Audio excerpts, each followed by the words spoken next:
He's Kevin Millar, Major League Baseball network analyst, former player, and he joins us now on the program. Kev, let me ask you the poll question. Was yesterday a good day or a bad day for baseball? Well, you know, it's a bad day because the end of July is going to be a dark day at the Hall of Fame. But I don't want to say just bad because the sky is falling. I think, Dan, we all had a feeling that this could happen, and it happened. And now it's like now we have conversations and opinions that go on for the next few days. I don't know, and I think this is more about the voters than the guys they were voting on, because now they have to sort out, you know, the morality of all of this and who's good and bad and who I liked and didn't and who's linked to steroids and who wasn't. And it's a tipping point is what I keep saying here, because I don't know what happens then next year. You know, the writers took a stand on Clemens and Bonds, Piazza. Okay. Do you take a stand next year? Is this a one and done, my protest, or is this something that's going to continue for the next 14 years for these guys? Where are we going with this? That's my question, Danny, and I asked this to Chris Rose yesterday on Intentional Talk. I said, we talk about performance-enhancing drugs. People are linked. People did them. Did they use them, abuse them, whatever? Whoever's linked or touched them or whatever. Moral of the story is, what's a performance-enhancing drug? Is it grainy? Is cocaine? You try in this sport. Everybody tries for an advantage. You cork your bat. You use pine tar above the label. You scuff the baseball. You lube the baseball. Where do you start? Where does it go? That's the biggest question. You make a great point. Next year, you have Maddox. You have Glavine. You have Frank Thomas. First time they should be right in the Hall of Fame. You have a guy like Jeff Kent or Mike Mussina. But what do you do with the guys that, like you said, Barry Bonds, who's got 762 home runs? Is this a slap on the wrist? Roger Clemens.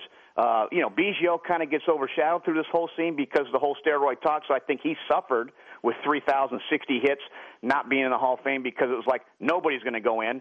Piazza, you haven't heard anything from him. You smell things, but you really haven't heard anything. But if I'm Mike Piazza, Dan, or somebody that has never touched this stuff or whatever, and the Hall of Fame was important to me, you're going to come out and speak about it. You just haven't heard anything, and here we go. No one got elected, and now it's like, wow. A guy like Jack Morris, you kind of hoped he went in. Why does a guy like Lee Smith fall down in percentage votes? So there's so many questions, and where do you start, like you said? Would you have voted for Clemens? This year I wouldn't have. I like everybody else, it was just like I need to let it breathe. I didn't know what to do, and this is the first time I've been involved, even like talking about it or really kind of getting into it and the votes and percentages. But this year, I think this was the right thing. If you were to ask me, they asked me the other day, who would you be in? I said, Lee Smith needs to make the Hall of Fame. He needs to go in. He led the league in saves. He was the all-time save leader when he retired. Passed up by Hoffman and Rivera. But my point is, it has to breathe, because where do you start? This is such an odd scene, and Peter Gammons made a great point. Maybe you put just a little wing next to the thing. So 1995 to 2000, whatever it was, or 90 to 2005, here's the era. And you can explain to the kids and grandkids at the Hall of Fame of baseball, this era was steroid era, but it's so odd to me with Roger Clemens and Barry Bonds. Yeah, but I gotta put Maddox and Glavine in the steroid wing. They pitched in the steroid wing. I gotta include everybody there, Kevin. I can't. How do I separate these guys? That's the question. But you look at Maddox with a shirt off and you separate him immediately. But moral of the story is, that's what I'm saying. The home run. The big guy with the big muscles is linked to performance-enhancing drugs, right? There were so many. Yeah, but no, Kevin. There's different ways to cheat. If you look at Lance Armstrong's body, that's the before body, and he was cheating during the Tour de France. There are guys who played baseball who didn't bulk up, and then you guys got smart and realized if I wore baggy clothes, I could hide this. It used to be these guys preened to say, "Look how buffed I am." And then all of a sudden, Manny says, I'm going to put on what look like my pajamas, and I'm going to hide what I have. So it's different. I mean, this is a mess, Kevin. It really is. It's a mess. It is. So let me ask you, though. Yep. Let me ask you that question. All right. Are greens a performance-enhancing drug? Well, they take what you already have. They don't transform you. They don't change me. Now, it can make me, let's say I had 5 cups of coffee. Let's say I had three Red Bull. Okay, is that going to make me a better baseball player? Will it make me awake? Will it make me a little bit more alive when I'm out there? I'm tired. I'm hungover. Whatever it might be, fatigue. It doesn't change me going to the plate to try to hit a ball 400 feet. But if I use steroids, it transforms me. That's performance enhancement to a greater degree. And that's the difference between using speed or using steroids. It's funny because Rose says a Tommy John surgery is a performance-enhancing type surgery. This is you can keep going and going, and that's why it's the oddest scene. It's where do you start and how do you slap someone's wrist for this ballot? What happens next year? And it's an opinion that everybody's going to have. But right now you're looking at Craig Biggio led the percentage at 68.2%, and here we go. Well, Biggio deserved to get in. The problem is that nobody looked at him and said he's a Hall of Famer. He had Hall of Fame numbers, and he did what you're supposed to do.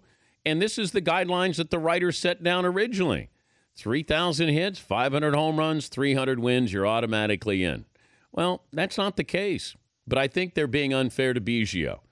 Maybe he wasn't, he's not the marquee guy. He wasn't even the best player on his own team. You could make that argument. But he was still a Hall of Famer. I agree. And when you ask the question, when you face, Al Leiter asked, when you face Craig Biggio, did you think you were facing a Hall of Famer? That's not a fair question because a leadoff hitter, most guys fear the threat of the long ball, of the home run. So you're put in a different category. And then do you get overshined by a guy like Ricky Henderson, who hit with power and has all the Yeah, but you can't compare. I can't compare Biggio to Ricky Henderson. That's the problem we have with the Hall of Fame. I'm going to compare everybody to a different a different person or different pitcher, different slugger. You can't do it. Biggio is Biggio. Robin Yount was Robin Yount. Frank Thomas is going to be Frank Thomas. Even Kurt Schilling, they're different, and you have to look at them individually instead of keep comparing them to other Hall of Famers. That's where you get in. That's dangerous territory because Biggio is not. Who does he match up with? Unless you get some guy out of the 1920s. He's just a guy who played 3 different positions, played every day. Had 3,000 hits. He accumulated. Okay, he didn't win. He wasn't a guy you say, boy, that's a Hall of Fame. That's one of the greatest players of all time. You say that to Ted Williams, but that doesn't mean Craig Biggio doesn't belong somewhere in the building in Cooperstown. Did you vote for Aaron Seeley? He got one vote. Yeah. I would take somebody's vote away if you did something like that. It's a nice little tribute. Aaron Seeley wouldn't have voted for Aaron Seeley. That's what I laughed. So this was nothing about Aaron Seeley, but who voted for Aaron Seeley? Sean Green? Okay, I get it. He had 40 home runs and hit balls. There could be a vote. It was just odd that I see one vote for Aaron Seeley. Did you vote for him? Is Schilling getting in next year? Because now you got Maddox and Glavine, Frank Thomas in there. I don't think Schilling gets in next year. Schilling's a Hall of Famer to me, but I don't think. I agree. I think he might have to wait a little bit longer here. And just like that, Kevin Millar's gone. I agree, and I'm gone.